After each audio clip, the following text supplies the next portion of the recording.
This is the world that you know. The world as it was at the end of the 20th century. It exists now only as part of a neural interactive simulation that we call the Matrix. You've been living in a dream world, Neo.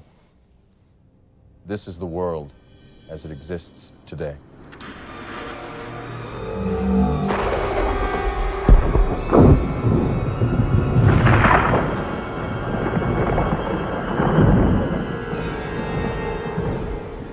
Welcome to the desert of the real.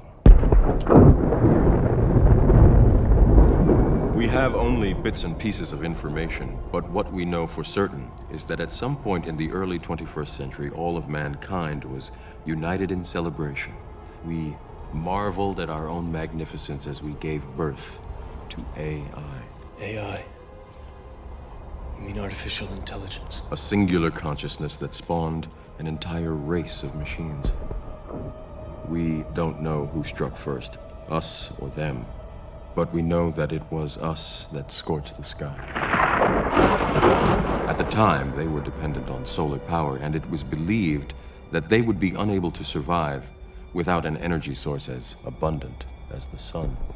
Throughout human history, we have been dependent on machines to survive. Fate, it seems, is not without a sense of irony. The human body generates more bioelectricity than a 120-volt battery and over 25,000 BTUs of body heat. Combined with a form of fusion, the machines had found all the energy they would ever need. There are fields, Neo. Endless fields, where human beings are no longer born. We are grown.